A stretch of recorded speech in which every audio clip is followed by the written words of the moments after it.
Hoy hace un par de años que me marchaba, y el que se marcha vuelve para recordar.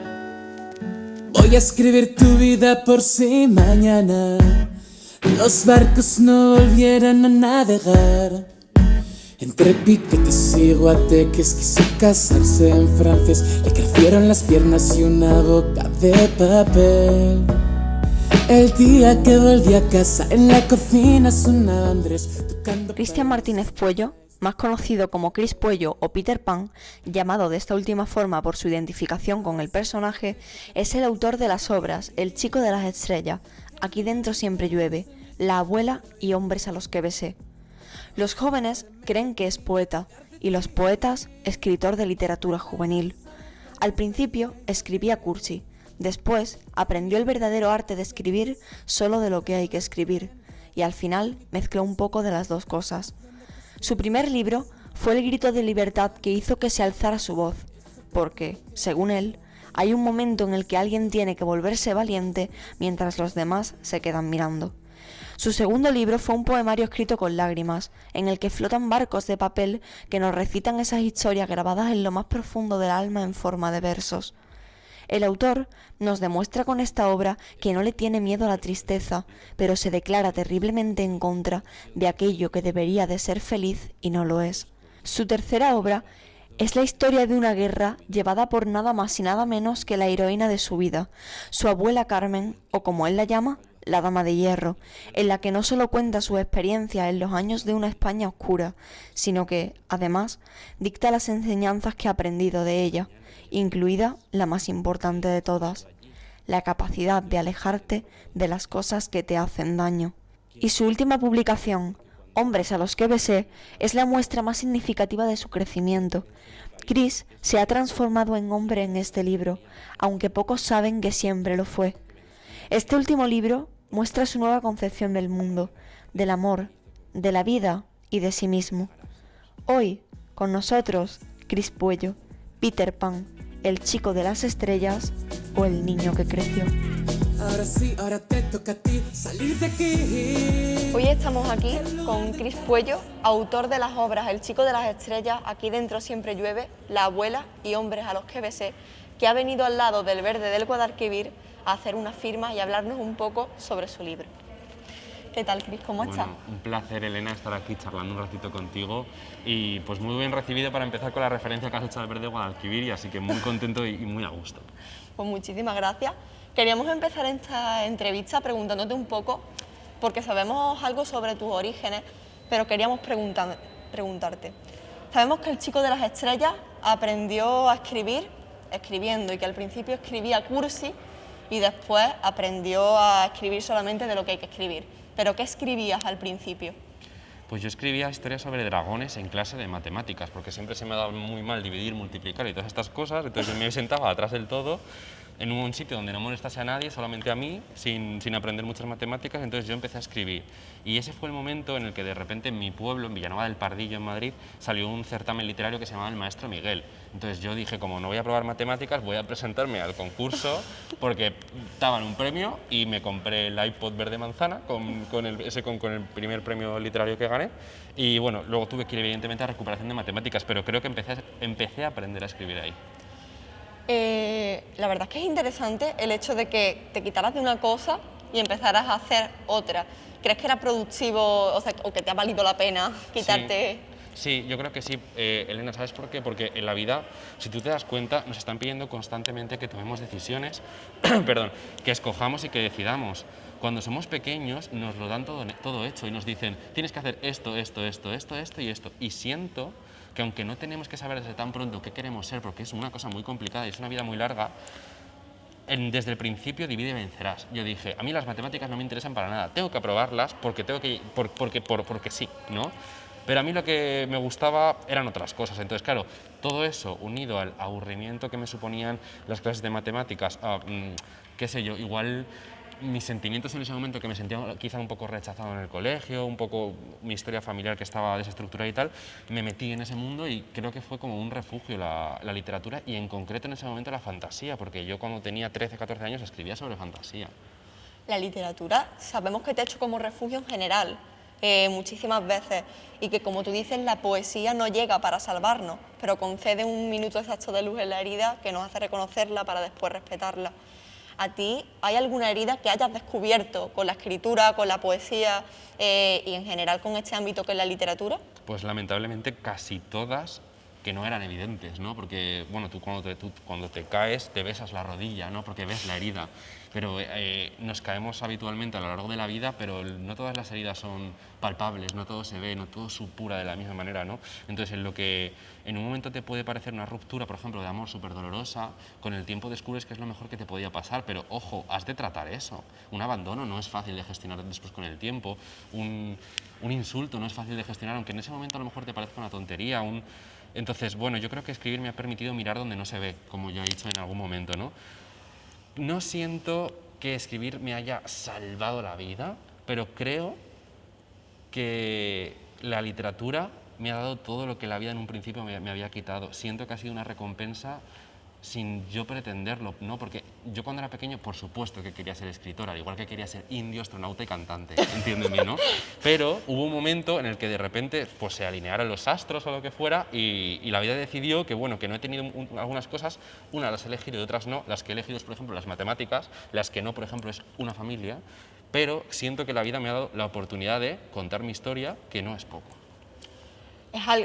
La verdad es que sí, que no es poco el hecho de contar tu historia y además de eso ayudar a mucha gente. Y has escrito cosas que han sido, primero, revolucionarias, segundo, innovadoras y tercero, inspiradoras para muchísimas Muchas personas. Gracias. A ti siempre. Y quería preguntarte, porque por ejemplo, el hecho de que tú hayas escrito Hombres a los que besé, según me he informado de otras entrevistas que has tenido recientemente, ¿a ti te ha faltado siempre en la literatura el hecho de que un hombre le escriba a otro hombre? Y se ve que en este libro has tenido mucho crecimiento personal, tanto a la hora de escribir como en que te has transformado en un hombre en este libro, a pesar de que nos digan que ya lo eras, ¿no? ¿Qué ha supuesto para ti escribir el libro de Hombres a los que besé? Tenía muchas ganas de escribir poemas de un hombre para otro hombre, porque siento que la literatura a lo largo de los años, de la poesía, de estos hombres casposos con las palabras exactas, siempre eran hombres, porque la palabra genio en femenino no existe, dedicándole un verso, un poema, una oda al cuerpo, a los pasos, a la melena de una mujer, pero me hacía falta a mí, no estoy diciendo con esto que sea el único, ojo, ¿vale? Cada vez hay más y mejores, y más volumen además, y eso es una cosa que me gusta. Pero a mí me hubiese gustado, cuando tenía 14, 15 años, que me enamoré por completo de la literatura, leer un poema de un hombre amando a otro hombre. Ya está, no he pedido más, de verdad, no te estoy pidiendo ni siquiera un poema revolucionario, entiéndeme, por favor. Te estoy pidiendo un poema donde mi amor pudiese sentirse reflejado. Nos dan visibilidad, bueno, nos han dado visibilidad y a vosotras menos, ¿eh? A nosotros tampoco nos la han dado en lo que es la parte del amor. Sí que es verdad que vosotros no tenéis referentes, nos han enseñado cómo amar, aunque no haya una forma exacta de amar, nos han enseñado cómo se sienten las cosas, cómo se ama a una persona y sobre todo en este campo, en lo que supone querer a alguien de tu mismo sexo, que no tenéis nada, ningún patrón a seguir. No. Y por ejemplo, hay personas que ya, dejando un poco aparte lo de la literatura, hay personas de otras edades, de otras épocas, que han tenido la mente muy, muy, muy abierta, que han sido adelantadas, y entre ellas me llama la atención que está tu abuela, porque lo que he leído el libro de la abuela, en sí refleja que la personalidad de tu abuela, para la edad en la que estaba y todas las cosas que había por aquella época, era bastante fuerte, y era una mujer que no solamente ha sobrevivido a las garras del maltrato, sino que además ha apoyado ideas que ahora mismo es lo que representa nuestra generación, digamos. Sí, yo tengo la sensación, yo soy fruto de un matriarcado, ¿vale? Y esto es una realidad. Y yo tengo la sensación de que soy un fruto de la educación de mi abuela y me siento muy orgulloso de ello, porque es lo que te contaba antes, ¿no? Yo siento constantemente como que la vida me ha quitado algunas cosas, pero de manera innata me ha dado otras, porque, vale, es cierto, yo puede que no haya tenido una educación heteronormativa con un padre, una madre, etcétera, ¿vale? Pero he tenido los libros, pero he tenido la suerte de tener una abuela, porque tú imagínate, hay gente que no tiene ni siquiera una abuela, ¿vale? Entonces, la idea no es ir de pobrecito, la idea es mirar hacia atrás y decir, vale, no tenía esto, pero mira lo que sí tengo, ¿no? Entonces, yo estoy muy orgulloso de haber sido educado por una mujer lo suficientemente mujer como para que no tenga que haber un hombre delante ni detrás. los aires de independencia de tu abuela creo que te han formado en muchísimas cosas, Sí. No solo en el respeto, en lo que, en tus valores, sino en la forma de ser que tengas en el trato de las personas. Por ejemplo, se ve que es una persona amable Sí. por naturaleza, y Sí. cómo la describes con ese cariño. ¿Tú crees que ella es una buena representante para nuestra generación en general? No, yo creo que es una buena representante. No, verdaderamente creo que no es una representante verdadera para ninguna generación, porque ella pertenece a otra generación y sin embargo se parece más a ti y a mí. Con lo cual, yo pues, no siento que mi abuela represente nada en concreto más que a mi educación o a mi familia dentro de lo que unas pantuflas en casa puede significar, ¿no? Pero verdaderamente yo lo dije en el libro de la abuela, yo creo que mi abuela morirá sin condecoraciones y sin alfombra roja. Y por eso sentía que un libro como La abuela en su momento fue tan importante, porque yo no creo que mi abuela vaya a ser una representante de nada para el mundo, para mí sí. Para ti ha supuesto muchísimas cosas, y creo que en tu época del acoso escolar, porque sé que la has tenido, sé que la has pasado, no sé si ella estaba al tanto o no, creo que más no que sí. Más no que sí, eso es, más no que sí. Creo que más no que ¿Sabes sí. qué pasa? Que es humillante en sí mismo reconocer que estás siendo humillado. Con lo cual, cuando tú tienes 14 años y te dan una colleja en el pasillo de tu instituto o te dicen maricón, yo cuando llegaba a mi casa no le decía a mi abuela lo que me había pasado. ¿Por qué? Porque era una doble humillación. Porque a mí me tocaba enfrentarme ante una situación que yo todavía ni siquiera me había planteado. Es decir, ¿cómo se lo planteó a mi abuela? Algo que ni yo sabía. Que estaba sufriendo como tal. Efectivamente, ni siquiera yo sabía que eso era bullying, entiéndeme. En ese momento no existía esa palabra, ¿sabes lo que te quiero decir? Entonces, claro, tú llegas a tu casa y dices, no, bueno, pues lo que dice todo el mundo, ¿no? Pues cosas del colegio, cosas que pasan, tal y cual. Pero luego, con lo que te decía antes, cuando miras para atrás, creo que tienes la perspectiva y esa friolera del tiempo que te hace decir, esto tenía este nombre y ahora lo sé. Después de todo lo que ha pasado, después de todo lo que me han dicho, al fin y al cabo has aprendido antes de lo que te tocaba, pero tiene sus ventajas y sus cosas buenas y sus cosas malas. Pero ahora mismo, y ahora que estamos en el foco de que se sabe que eso es bullying, que eso está mal, ¿tú crees que las etiquetas que te podían poner a ti, por ejemplo, siguen afectando, las siguen tirando igual que antes en los colegios o en los institutos? No, creo que hemos avanzado, pero no lo suficiente como para yo reconocerlo. O sea, con lo cual te voy a decir, sí, hemos avanzado, pero prefiero decirte que no, todavía. ¿Por Que qué? todavía no. Exacto, porque tampoco no quisiera que cayéramos en un... No quisiera que nos conformáramos, ¿vale? Siento que no sería lo mismo ir al instituto en 2021 que en 2009, cuando fui yo. Siento que verdaderamente no es lo mismo, pero siento que no es lo mismo porque ya estuvimos nosotros para abrir callo, lo cual no es algo bueno tampoco, ¿no? Creo que tenemos el camino indicado, pero que no lo hemos recorrido.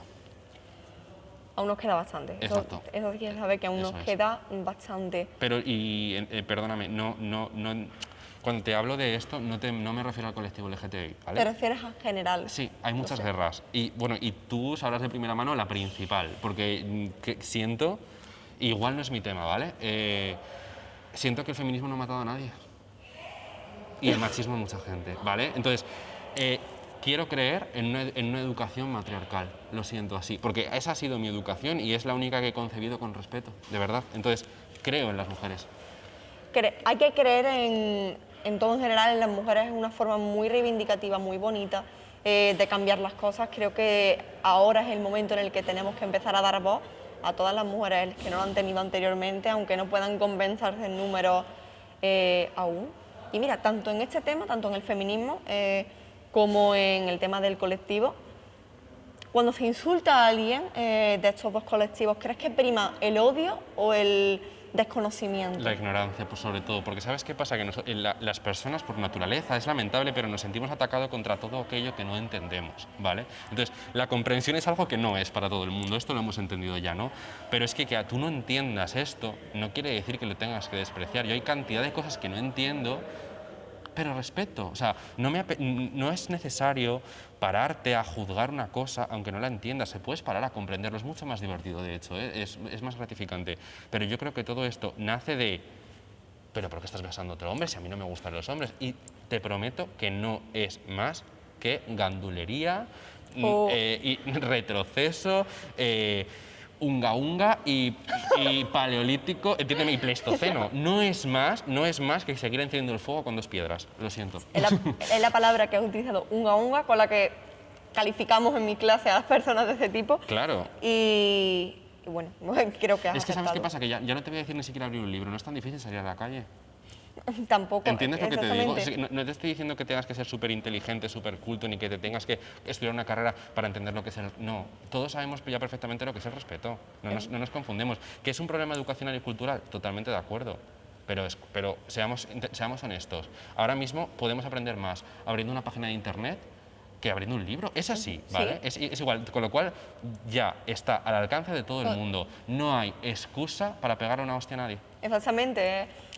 Y lo que has dicho antes de, por ejemplo, lo de que tú no lo entiendas no significa que no. Que tú no sientas algo concreto, que no te identifiques con, no con personas tan solo del colectivo, con lo del feminismo. Respeta. Por supuesto. Ya está, Pero respeta, ¿sabes qué ¿no? pasa? Porque es que no te cuesta nada, tío. O sea, es que, ¿sabes qué pasa? Que no estás perdiendo nada, porque los derechos que tú tienes son de todos porque sí. Entonces, no te estamos quitando nada tuyo, estamos repartiéndolo de manera justa, pero tú vas a tener los mismos que siempre. Simplemente quiero poder viajar a Egipto sin estar en una lista de busca y captura. Quiero que un profesional no tenga que dictaminar si una persona está loca o no para que te digan de qué género es. Porque, amigos, un género no es una polla ni una vagina.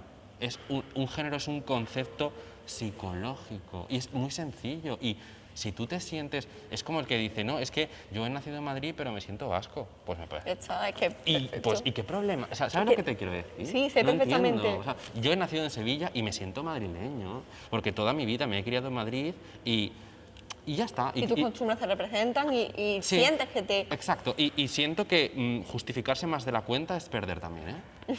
Desde que he madurado solo me explico una vez. Era la frase Y no que necesito besar, puntos finales. Exactamente, o sea, muy bien descrito y creo que viene al pie de la letra. Gracias. Siguiendo con el tema, porque he dejado un poco al lado lo del tema de tu abuela, Ujú. ¿tú cómo crees? Yo sé que para ti ha supuesto muchísimas cosas, pero si tuvieras que definirla en una palabra, Resiliencia. Es que, a ver, mi abuela, hubo un suceso hace un par de años que a mi abuela le diagnosticaron cáncer de colon y una persona con 76 años, con todo el bagaje que lleva detrás, ¿vale? Porque no es solo la enfermedad, yo pensé que hasta aquí habíamos llegado, ¿vale? Pero es que la señora, el cáncer de colon lo supera, la pandemia la supera. Es que llega un momento que me estoy empezando a asustar un poco, ¿sabes? No porque no se muera, sino porque igual me muero yo antes a este paso. Entonces, claro, la palabra que definiría a mi abuela es resiliencia porque lo ha soportado todo con una dignidad férrea. es la dama de hierro, es la mujer que sigue ahí, luchando por lo suyo y por lo suyo, por lo que estoy viendo. Y soy consciente de que ella está haciendo un sobreesfuerzo porque siento que si no estuviese yo, igual se hubiese dejado ganar por otras circunstancias de estas que te he comentado. Pero siento que ella se quiere ir pudiéndome darme todo lo que pueda. Y yo, cuando mi abuela no esté, en los peores momentos recordaré, ostras, es que mi abuela estuvo ahí con un cáncer de colon con 76 años, mi abuela estuvo ahí sobreviviendo una pandemia y mi abuela estuvo ahí en tantas otras cosas que no te digo ahora, pero que bueno, que ya sabes dónde encontrarlas. No voy a poder yo. Eso es como su vida y la mía lo utilizo como una vara de medir, porque como para mí sí es un referente, intento parecerme todo lo posible a mi abuela. Pues la verdad es que sí que es un ejemplo a seguir, que es un ejemplo de superación. Para mí sí. Como yo lo veo. Otra pregunta que te quería hacer respecto a tu abuela es, ella te ha enseñado mucho, pero lo que más te ha marcado, por lo que sabemos, es esa capacidad de alejarse de las cosas que te hacen daño. ¿Aún conservas esa capacidad? A ver, te explico un poco esta frase, porque no es tan... O sea, mi abuela no ha tenido hasta hace poco la capacidad de alejarse de las cosas que le hacen daño. A mí me gusta escribir de lo que quiero saber, no de lo que sé. Es decir, mi abuela ha aprendido ahora, con su edad, que quiere mantener esa capacidad, porque es una cosa que ha aprendido hace poco, pero yo tengo la suerte de que mi abuela ha vivido 3 vidas más que yo antes, y entonces he descubierto que eso es importante. Entonces, lo tengo como una especie de mantra en mi cabeza, ¿no? Es como, puede que resulte frío, ¿no? Pero no soy frío, soy cerebral, ¿vale? Entonces, si esto me va a hacer daño, quiero tener la capacidad de mantenerme lejos, porque casualmente todo lo que nos hace daño tiene como un imán, ¿no te parece? Sí, sí. Todo te crea adicción, te rompe el corazón, te encanta. La manzana que estaba ahí. Ese punto masoquista, creo que no todos, ¿no? Pero mucha gente lo tenemos. Entonces, lucho contra ese placer masoquista, y procuro no tolerarlo. Es algo importante. Al fin y al cabo, alejarse Yo creo que sí, porque decir que no es amor propio. La verdad es que sí, es una muestra de amor propio y totalmente respetable, porque muchas veces las personas cuando empiezas a autoponerte a ti mismo como prioridad, creen que es una forma de narcisismo, de Y ¿cómo? sí, Y te va a costar. y sí es un punto egoísta, pero no todo el egoísmo es malo. Exactamente, es como estás mirando por ti y aparte no vas a perder el tiempo con personas que sabes que al final te van a hacer mal. Exacto, o si voy a perder el tiempo, por lo menos que sea donde yo lo decida. Exactamente, que lo decidas tú, Eso es. que no sea algo impuesto. Eso es. Dejando un poco lo malo también atrás. Quería preguntarte algo porque uno de los sueños que tengo yo es esta entrevista ahora mismo, De porque verdad. eres un referente. Bueno, muchísimas gracias, Elena. Pero quería preguntarte a ti, ¿cuál es tu sueño ahora mismo, si es que tienes? ¿Sabes qué pasa? Que es una cosa muy bonita que me gusta poder decir y es que los he ido matando, porque para mí matar un sueño es cumplirlo al mismo tiempo, ¿no? Entonces, mis sueños cada vez son más pequeños y eso es una cosa que también me gusta, porque ahora mismo mi sueño es poder seguir trabajando hasta reunir la pequeña cantidad de dinero suficiente para hacer una casa en el campo, alejado de todo, con tener mi pequeño huerto, tener mis gatos, comerme mis propios tomates, es una cosa que me hace mucha ilusión, por ejemplo, ¿vale? Sé que son cosas como muy absurdas, ¿no? Pero ahora mismo mi sueño es tener la libertad y la capacidad suficiente de poder alejarme de todo sin sufrir, es decir, a ver que me explique bien, ¿vale? Porque no la quiero liar. Mi sueño ahora mismo es ser lo suficientemente independiente como para hacer lo que me dé la gana. Y lo que me dé la gana es alejarme de la contaminación, Bullicio. de tener que coger un metro y tardar 2 horas en llegar a un sitio, ¿sabes lo que te quiero decir? Sí. Y no te estoy diciendo con esto que sea antisocial. No, simplemente que es Sí. algo, o sea, es un ambiente que a lo mejor te gusta más, el ambiente Sí, más natural, más... La verdad que sí, y toda mi vida he vivido en un pueblo y yo me pasé a la ciudad porque era muy urbanita. Pero ahora está viendo como este cambio. Este cambio. Exacto, en vez del éxodo rural, ahora estoy haciendo como un poco a la inversa, como que tengo ganas, como que siento que ya las ciudades ya está, ya todo el mundo quiere ir en la ciudad. Yo ya he vivido mi proceso en la ciudad porque creo que Madrid es una ciudad de paso. No me gustaría vivir siempre en Madrid, pero creo que hay que pasar. Siento que hay que pasar. Y yo ya he pasado. Entonces, ahora mi próximo sueño, no sé si futuro, pero desde luego el que tengo en mente es alejarme del mundo y vivir en una casa donde yo pueda plantar mis propios tomates. Creo que si te hace feliz es algo importante. Sí. O sea, lo que te haga feliz y lo de que no tiene sentido, claro que tiene sentido. Si es para ti, Sí. tiene todo el sentido del mundo. Yo también creo eso. La felicidad es algo que no se elige, no todo el mundo le hacen felices las mismas cosas y es algo importante porque la diferencia y la No, diversidad es lo bonito. Bueno, y ni siquiera todo el mundo sabe ser feliz, que la felicidad no deja de ser tomar una decisión, pero hay gente que se le olvida. Hablando de la felicidad, sé que eres fan de Harry Potter. Muchísimo. Lo sé. Me encanta. Y quería hacerte esta referencia en cuanto a la felicidad. ¿Cuál es el recuerdo que tú elegirías para conjurar un patrono? Me lo he preguntado muchas veces, de verdad. Yo no, tú sabes por la saga que un Patronus de cuerpo entero, algunos magos nunca llegan a conjurarlo. Yo no sé si sería capaz de conjurar un Patronus de cuerpo entero, pero de conjurarlo, sin duda alguna, sería con la mirada de mi abuela en la presentación del Chico de las Estrellas en Madrid.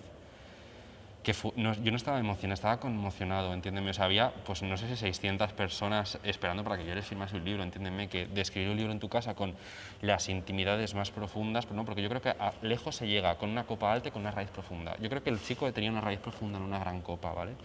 Y ver la mirada de mi abuela y decir, podrás hacerlo tú solo, a ella le dio una tranquilidad que a mí me hizo tan feliz que creo que si alguna vez pudiese conjurar un Patronus de cuerpo entero sería con esa mirada. Lo que estás diciendo, estar hablando de la mirada de tu abuela, porque, hablando de que es un referente y de que te aportó esa tranquilidad, es un motivo suficientemente conmovedor para que te haga tan feliz. Es que lo veo totalmente normal, porque primero estás viendo que esas raíces, que tú hablas de ese arbolito, están dando fruto, nunca Sí, mejor dicho. Exacto. Y que esa mirada no de aprobación, porque tu abuela te tiene cariño Sí, y te mi abuela ama mi incondicionalmente. abuela me tiene aprobadísimo, pero yo en esa mirada sentí su calma. Más allá de una enseñanza, sentí, me puedo ir tranquila, ¿sabes? Y eso a mí me hizo muy feliz, pero porque ella estaba muy tranquila por eso. Entonces, no sé, igual no consigo, ya te digo, conjurar un Patronus con esto, pero es a lo primero que recurriría. Es lo más feliz que... Sí, no sé si es lo más feliz que he vivido, pero sí que es lo primero que pienso cuando pienso en un Patronus. Es algo que te mantiene Sí. con esa felicidad. Yo creo que es un buen escudo, ¿eh? Sí. Hablando también, estamos ahora mismo al lado del verde del Guadalquivir, Sí. como hemos dicho antes. Esto no tiene mucho que ver con tu pregunta anterior, pero ¿qué porcentaje de sevillano dirías que tienes? En la sangre un 90%, pero de apariencia muy poca. Yo soy muy pasional, como vosotros, de verdad. Me gusta muchísimo el flamenco, toco el cajón, aprendí a tocar la guitarra acústica hace poco. Soy muy... Dentro de que soy muy cerebral, ¿vale? Para las cosas que me hacen ilusión y lo que me enfada, tengo la mecha cortísima y no estoy diciendo que tengáis pronto. Estoy diciendo que sois muy pasionales para lo bueno y para lo malo. Y siento que esa sangre verde Guadalquivir, como dices, de mi padre, estoy manchado por eso. Y de verdad yo lo siento. Mi abuela, por ejemplo, es de Huesca, es de... ¿Sabes? Es muy fría, muy... Entonces, yo sí que siento que tengo ese punto pasional que evidentemente es vuestro, es del sur. Eso sí.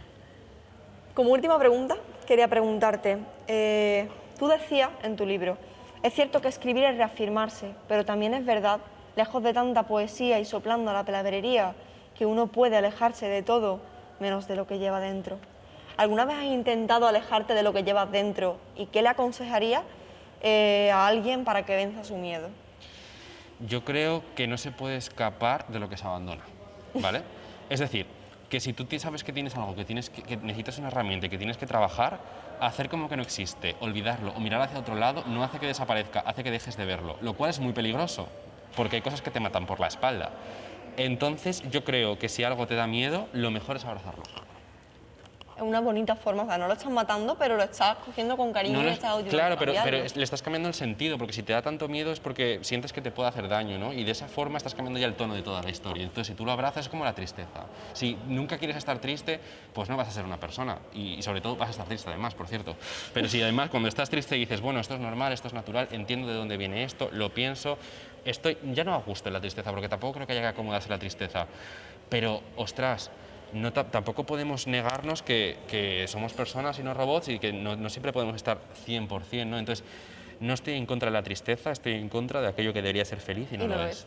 Eso es. Es reservarle ese pequeño derecho a estar triste sin dejar de ser feliz, como también decías en tu libro. Eso es, en Instrucciones para vencer una labra. Y para acabar, ya del todo, me gustaría leer contigo uno de tus poemas del libro. Claro. Llamado El espejo, que es uno de los que más me ha tocado del libro, por cierto. Sí. Pues lo leemos, a ver. Venga. El espejo. Es cierto que me alejo de las cosas que me hacen daño, que tiendo puentes y los pinto de verdes para cruzarlos, que los he llenado de luz para llegar a sitios que no eran mi lugar y poder reinventar la calma. Es cierto que escribir es reafirmarse, pero también es verdad, lejos de tanta poesía y soplando la palabrería, que uno puede alejarse de todo menos de lo que lleva dentro. ¿Y sabes qué? Después del camino, el puente y las luces, detrás del bosque, el incendio y el mar, cuando el enemigo no tiene más remedio que declararse vencido, crees haber ganado. Pero no. Siempre llego hasta aquí. Sería muy injusto decir que es uno de mis mayores logros sin reconocer al mismo tiempo que es una de mis mayores derrotas. Después de todo lo anterior, llega el espejo, la verdad, lo definitivo, lo que es justo. Y yo no sé enfrentarme a mí, porque podemos alejarnos de todo, menos de lo que llevamos dentro. Y yo tengo miedo. Muchísimas gracias por esta Gracias a ti, Elena. Te daría un abrazo ahora mismo increíble si no fuese ilegal. ¿Vale? Muchísimas gracias, de verdad que ha sido un placer tenerte aquí con nosotros y espero volver a verte en otra ocasión. Igualmente, Elena, muchas gracias. Muchas gracias. Ahora sí, ahora te toca a ti salir de aquí, que el lugar del carango es el mismo al que quiero ir. Ahora sí, ahora me toca a mí cuidar de ti. Volveremos a ver París, Bélgica y Madrid. Que mirar hacia atrás es chocar con lo que vendrá. Y mi patria es un niño jugando, haciendo castillos en playas sin mar. Que mirar hacia atrás es chocar con lo que vendrá. Y mi patria es un niño jugando, haciendo castillos en playas sin mar.